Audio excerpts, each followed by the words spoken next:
At just 8 years old, Amarachi had already tasted more pain than most adults.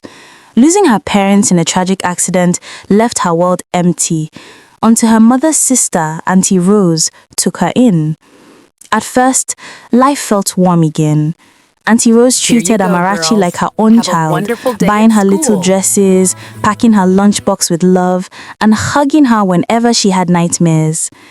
For the first time since her parents' death, Amarachi could sleep without crying. But someone didn't like the attention she was getting. Ella, Auntie Rose's only daughter. Ella had always been the center of her mother's world. But ever since Amarachi arrived, that spotlight shifted. Auntie Rose would help Amarachi with homework, braid her hair, and even share stories about her late mother. Slowly, Ella felt invisible. One afternoon, Auntie Rose returned home to find money missing from her purse. "Mommy, look! Amarachi took it!" Ella shouted, holding the money she had stolen herself. Amarachi's eyes widened. "Auntie, I didn't take anything, I promise."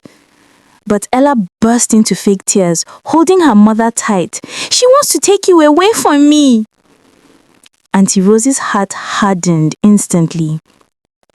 From that day on, nothing remained the same. Ella stopped Amarachi from touching her toys. At school, she pretended not to know her.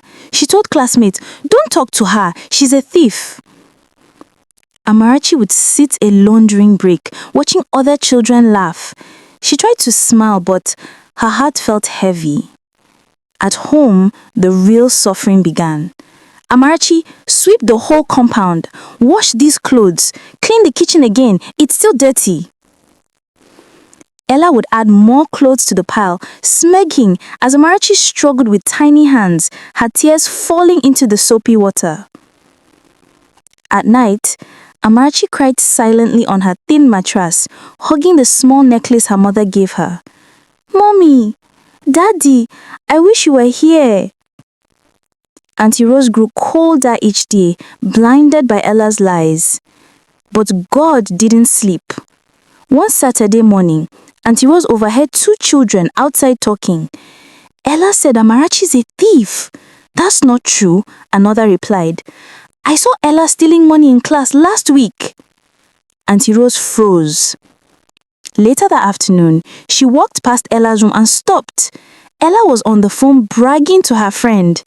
"That girl's so stupid though. I took my mommy's money a DM, but she blamed Amarachi. Now they treat her like a maid." Auntie Rose gasped and pushed the door open. "Ella!" Ella jumped, dropping her phone in shock. "You lied! You lied about everything!" Auntie Rose's voice trembled with anger and shame. Ella broke down crying. "Mommy, I'm sorry. I was jealous. You loved her too much." Auntie Rose felt her chest break. She rushed to Amarachi, who was in the backyard washing clothes far too heavy for her small arms. "Amarachi, my child," she whispered, pulling her into a tight embrace. Amarachi dropped the clothes and burst into tears. "I didn't take anything, Auntie. I didn't do anything wrong." "I know," Auntie Rose said, sobbing. "I'm so sorry." From that day forward, everything changed. Auntie Rose treated Amarachi with even more care, making up for the pain she caused. She placed strict discipline on Ella, making her apologize and undo the damage she caused. Ella slowly changed too. Guilt softened her heart. And Amarachi, she blossomed again. Her laughter returned. Her smile grew brighter. She learned that even when people try to break you, love can still find you and heal you. Because little Amarachi was stronger than the pain, stronger than the lies, and stronger than the girl who tried to dim her light. If you love stories like this, please like, share, and follow for more. Thank you all for watching. See you in our next story. Bye.